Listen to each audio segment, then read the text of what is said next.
Deliveries go around back, the receptionist said without looking up.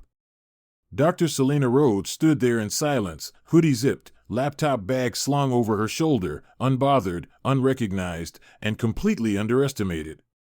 What no one in that lobby knew was that the woman they just dismissed could have saved their entire company and was about to walk away forever. What happens when you disrespect the wrong person? This receptionist was about to find out the hard way. There's something about flying through the night that strips everything down. No noise. No distraction. Just thoughts, quiet and sharp. Dr. Selena Rhodes sat still by the oval window as her red-eye flight glided above Atlanta. The city below was a quilt of sleeping lights and shadows. Her reflection flickered in the window, faint but firm. She wasn't tired in the usual sense. This wasn't the kind of fatigue a nap could cure. It was the quiet, worn exhaustion that came from constantly being the one holding everything up. For the past 8 years, Rhodes Tech Solutions had grown under her leadership with no outside funding, no golden parachutes, no corner office favors, just clean execution, relentless problem solving, and a razor-sharp instinct for when to act. And now, she was ready to move. Jackson Creative Company, a boutique branding firm in downtown Atlanta, had been circling her radar for months. Talented creatives, solid accounts, but visibly floundering behind the scenes. Selena had done her homework, too many leadership gaps, no clear direction, and a recent string of client losses. But the potential was there.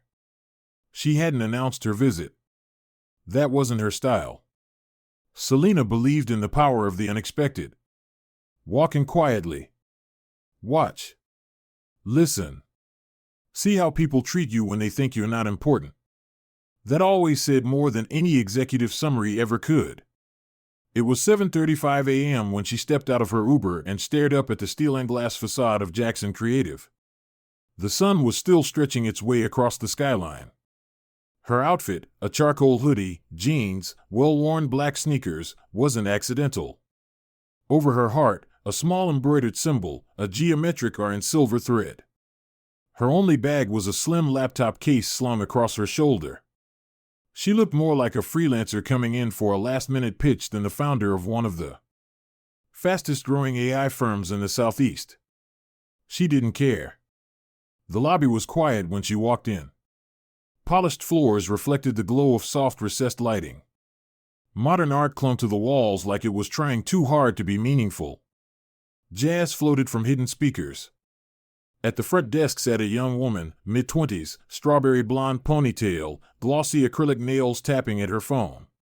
The screen's blue light danced across her face. She didn't look up. Selena stepped forward and waited. Nothing. The woman kept scrolling. "Good morning," Selena said, her voice low and composed. No edge, no apology. Just presence. The receptionist, her name tag said Kristen, barely raised her eyes. "Deliveries go around back," she said flatly, then refocused on her screen. Selena blinked once, slowly. "I'm not here for a delivery." Kristen sighed, still not making eye contact. "Then interviews are usually scheduled upstairs. We don't take walk-ins." Selena didn't flinch. "I'm not here for an interview." Kristen finally looked up, gave her a quick once-over, hoodie, sneakers, laptop bag, black woman, and then smirked. "Okay," she said, voice thick with sarcasm. "So who exactly are you here to see?" There was no anger in Selena's expression. Just silence. That calm, deliberate kind of silence that doesn't ask for attention, it commands it. Kristen, now slightly uncomfortable, waved her off with a dismissive motion. "Look, whatever it is, you can't be up here. You need to leave." Selena stood still for a moment longer. She could have said it. Could have dropped her name, pulled out her business card, reminded the girl that she wasn't someone to brush off. But she didn't. She turned around and walked out. To Kristen, it was just another annoying person without an appointment. Someone trying to push their way in. She put her AirPods back in and went back to scrolling TikTok. Outside, Selena paused by the curb. A soft wind tugged at her hoodie. She pulled out her phone, not to react, just to check the time. 7:42 a.m. Still early. No frustration on her face. Just a note of disappointment. Her grandfather's words echoed in her mind. You learn everything about people by how they treat the ones they think can't do anything for them. She tucked the phone back into her pocket and opened the Uber app again. There were always other options. 13 floors above, Jackson Creative's leadership team was already gathering. Whiteboards filled. Presentation decks loaded. Coffee steaming in paper cups. At the center of it all was Matthew Carter, the company's founder. Thin, sharp-dressed, mid-40s, with a nervous energy that clung to him like static. He was rehearsing his welcome speech in his head. We're not perfect, but we're bold, he planned to say. We just need the right partner to scale this thing right. He checked his phone again. No new messages. Any word from Dr. Rhodes? He asked his assistant. Not yet, she said, tapping her screen. But we did confirm the meeting last week. She said she'd be in this morning, no exact time. Okay, good. Let me know the moment she walks in. Seriously, don't wait. He didn't know much about Selena Rhodes, just the essentials: AI wizard, bootstrapped company, reputation for excellence, ruthless clarity, and fairness. She didn't suffer fools. By 8:15 a.m., the entire leadership team was assembled in the glass-walled conference room. Matthew paced. Others rehearsed lines. Laptops open, graphs glowing. But no sign of Selena. At 8:31 a.m., he called the front desk. Kristen, he said. Has anyone checked in? A woman? Black? Hoodie? Small bag? Kristen chewed her gum. I mean, someone came in earlier. Didn't say her name. I sent her around back. She didn't say anything about a meeting. Matthew's stomach dropped. Did she mention she had a meeting? No, Kristen said, but she didn't look like she stopped herself. She just didn't seem like someone important. He finished for her. Silence. She looked like a tech person. Hoodie, sneakers. Thought she was one of those startup folks who just barge in. Matthew didn't say anything. He just ended the call and headed down to the lobby. He found Kristen still scrolling. That woman you sent away, he said, voice clipped. That was Dr. Selena Rhodes. Kristen's expression froze. Wait, like the Selena Rhodes? He didn't answer. He didn't need to. Back upstairs, the conference room buzzed with low murmurs. At 8:52 a.m., Matthew returned. His face said it all. She's not coming, he muttered. Why not? Because we already sent her away. A stunned silence fell over the room. The kind that wraps itself around ambition and slowly strangles it. People glanced at one another. Shelby, their creative director, let out a breath and leaned back in her chair. I wouldn't come back either, she said. Not after that. Matthew stared down at his untouched notes. Words like collaboration and scalability stared back at him, suddenly empty. This wasn't just a no-show. It was a message. One they never saw coming, and one they wouldn't be able to erase. Upstairs, a deal was falling apart. Downstairs, a mistake had just become a turning point. And across town, Dr. Selena Rhodes was already setting her sights elsewhere. Somewhere her presence would be respected. Because for her, this wasn't about ego. It was about principle. And that quiet walk out the door? It was just the beginning. Across town, while Matthew Carter stood in stunned silence gripping a useless stack of talking points, Dr. Selena Rhodes sat in the back of her second Uber, watching the Atlanta skyline roll by like a chessboard. Her face was unreadable but calm, collected, observant. She wasn't angry. She hadn't even blinked when the receptionist dismissed her. What she felt was deeper than offense. It was confirmation. And Selena always moved with clarity once a line was drawn. Her destination now, Beacon and Fox. The design firm had been a backup on her list, not because they lacked talent, but because they lacked size. A young team. Fresh voices. Lots of heart, not a lot of polish. But what Jackson Creative just proved, painfully and definitively, was that polish without principle was worthless. By the time the car pulled up outside Beacon and Fox's industrial-style office, tall windows, exposed brick, planters lining the stoop, it was 8:12 a.m. The air smelled like fresh rain and coffee grounds. Someone inside was playing Bill Withers. She smiled. This felt different already. The front door swung open before she could even knock. A tall, soft-spoken man in a navy tee and rolled-up khakis stepped out with a steaming mug in hand. "Dr. Rhodes," he said. "Welcome. I'm Noah. We've been hoping you'd come by." He extended the coffee. Black, just the way she liked it. No awkward glances. No hesitation. Just warmth.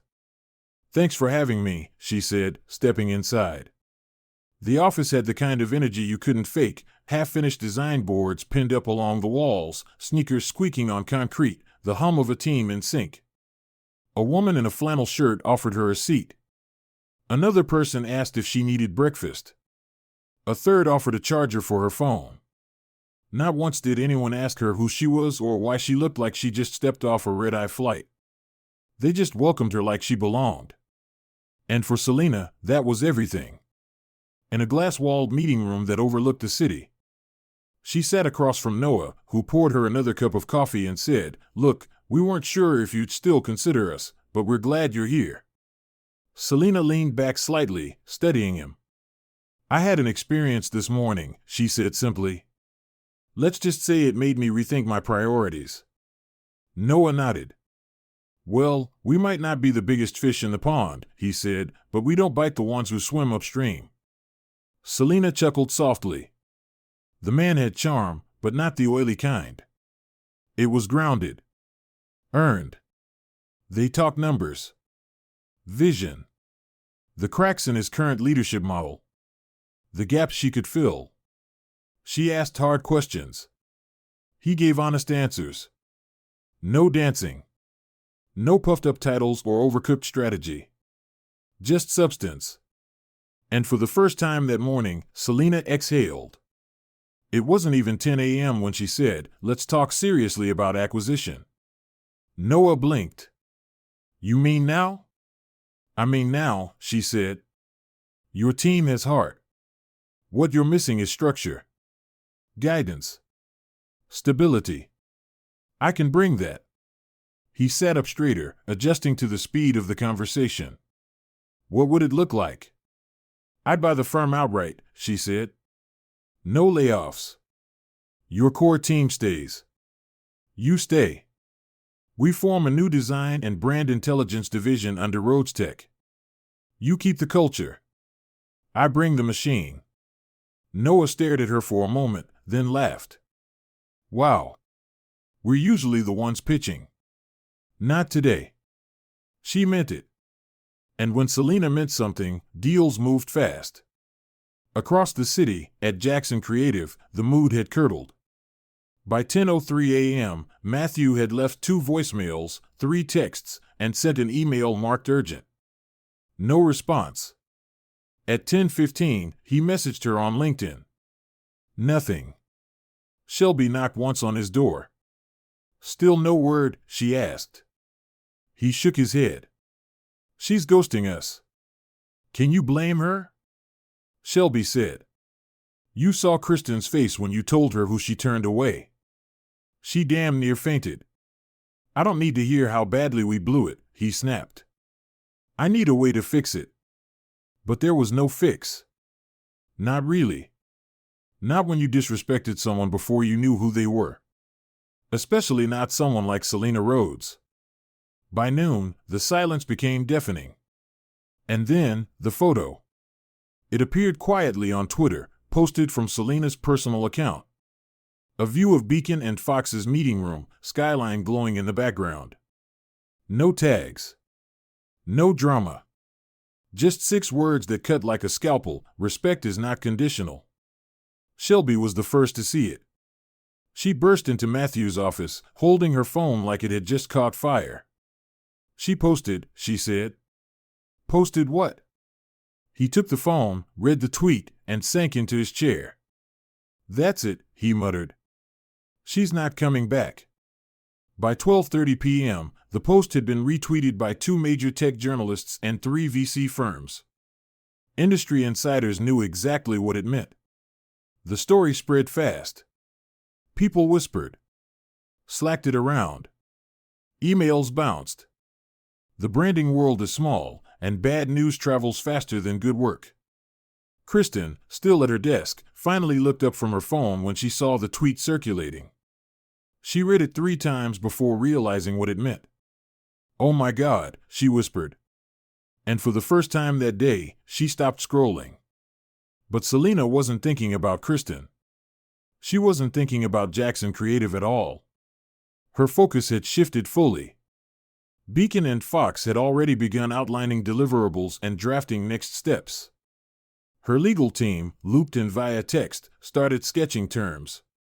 By the time she stepped into the hallway at 1:45 p.m., the contract was an early draft. Noah leaned against the doorframe, watching her with a cautious hope. Can I ask something? He said. Shoot.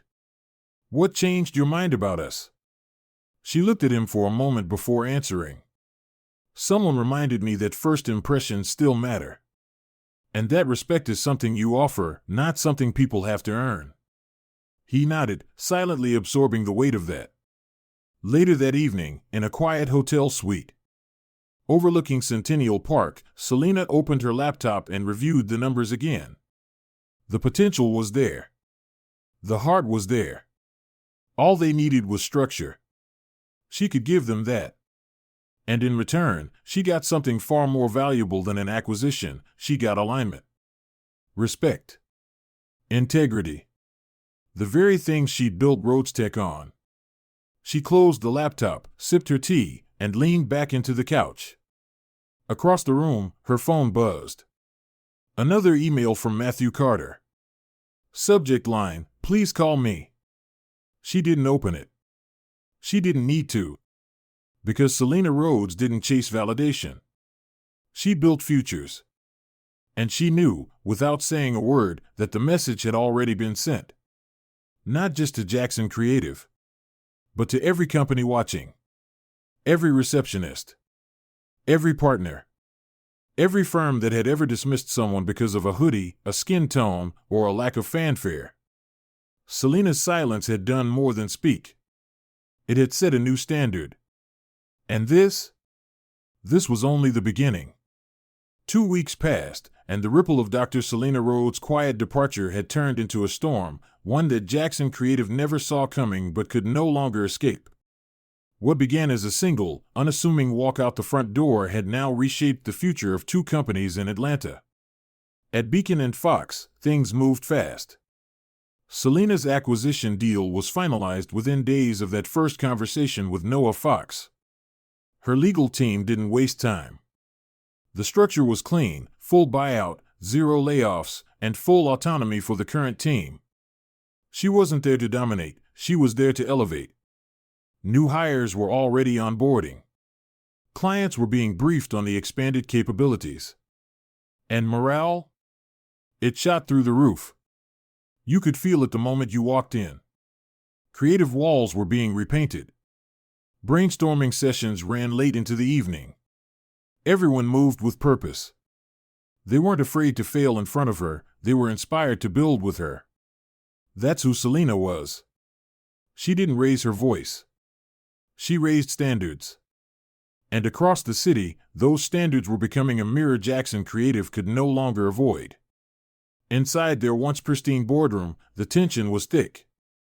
Clients who had once nodded enthusiastically at campaign pitches were now ghosting them.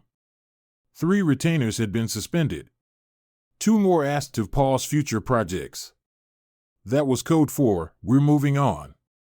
The firm's largest investor, a West Coast private equity group, sent a pointed email requesting an emergency board meeting. "We'd like clarity on the leadership transition plan," it read. No one used the word disaster, but the silence said it all. And in the middle of it, Matthew Carter looked like a man aging a decade per week. He hadn't slept right since the morning Kristen turned away Selena Rhodes. He tried everything: emails, voicemails, even mailing a handwritten apology card to her office. No response. Not a word. Not a glance. Just a tweet. And that tweet, "Respect is not conditional," had been screenshotted, shared, and discussed in every creative Slack channel, private LinkedIn chat, and conference room gossip circle across the region. It was a digital tattoo. One sentence. 6 words.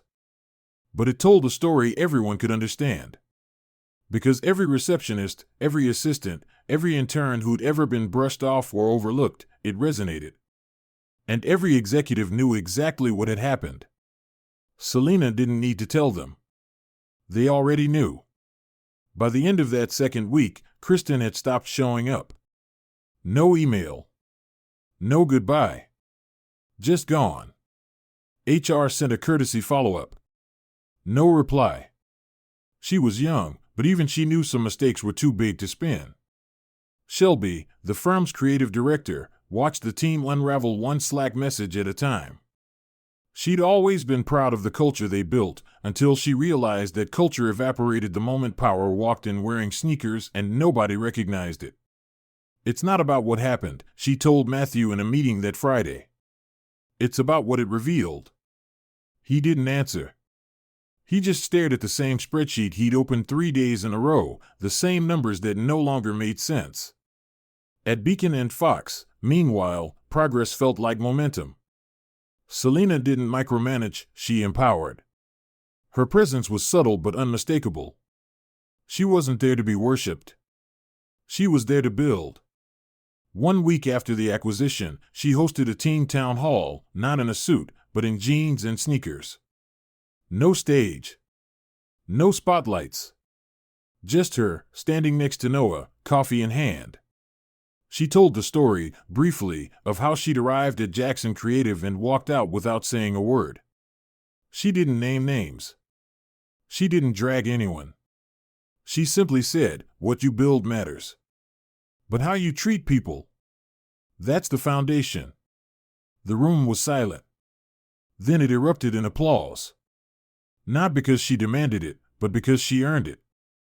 Meanwhile, back at Jackson Creative, Shelby submitted her resignation. The email was short. "It's time," she wrote. She'd already been offered a creative director position at a San Diego agency with a reputation for transparency. Matthew tried to stop her, but she didn't take his call. Andre, the head of business development, followed the next week. He moved back to the East Coast. Alyssa in operations left the industry entirely. The board convened one last time. And by the end of the quarter, Matthew Carter stepped down to pursue other ventures. Everyone knew he didn't jump. He got pushed. 6 months later, the firm no longer existed, not as Jackson Creative, anyway. A national consulting firm bought the remains and quietly folded it into their digital division. The website disappeared. The name disappeared. So did the history. What didn't disappear? The story. Because in this business, stories travel faster than resumes. And everyone remembered the one where a receptionist sent a woman out the back door, not knowing she was standing at the front door of their future. Selena never gloated. She never tweeted again about the incident. Never dropped quotes or did interviews blasting anyone. She didn't need to. She was too busy growing something real. Something rooted in the exact opposite of what she experienced that morning. Months later, during a rare podcast appearance about leadership, the host asked her, "Do you ever regret not giving Jackson Creative a second chance?" Selena paused. Thought for a moment. Then spoke softly but clearly. "You don't get a second chance to show people basic respect," she said. "It's not about deals. It's about moments. That little moment when someone has a choice to be kind, to be present, and they don't take it. That's the moment I remember." The host nodded, visibly moved. And do you believe in redemption? Selena smiled faintly. I believe in patterns. Not apologies. She let the silence stretch. Then added, we pay attention. That's how we grow. That's how we lead. Back at Beacon and Fox, no one needed a memo about treating guests with dignity. It was part of the air now. Part of the onboarding. Not because Selena mandated it, but because everyone saw what happens when you fail the test. They understood that the quietest person in the room might hold the biggest key. They understood that respect is never wasted. Because when it's absent, everything else eventually falls apart. Selena's walk away wasn't loud. But it left an echo. One that kept ringing across boardrooms, inboxes, and whispered conversations long after the doors at Jackson Creative closed for good. And for Selena? She didn't just walk away. She walked forward. And never looked back.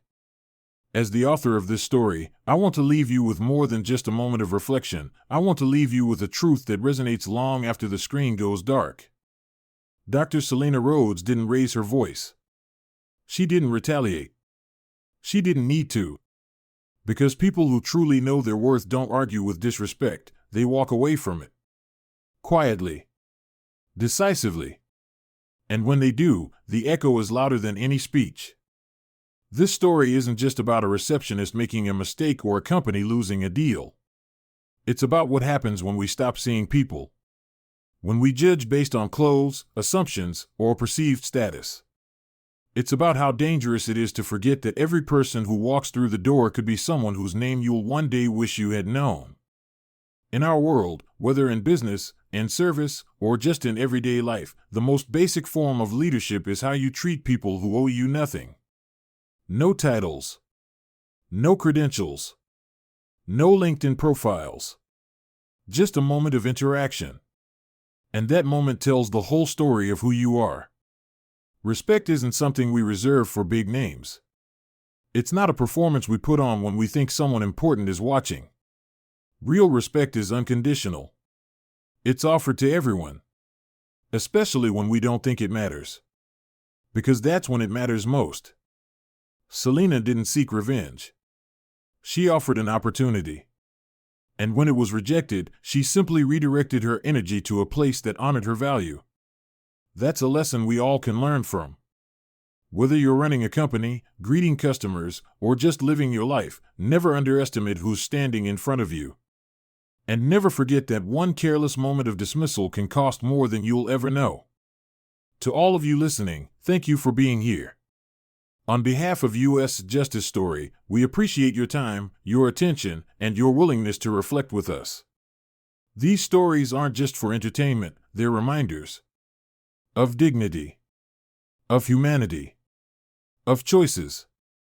If this story moved you, inspired you, or made you think twice about how you treat others, share it with someone. Because the world needs more people like Selena, and more people who recognize them the first time they walk through the door. Until next time, stay aware, stay kind, and stay just.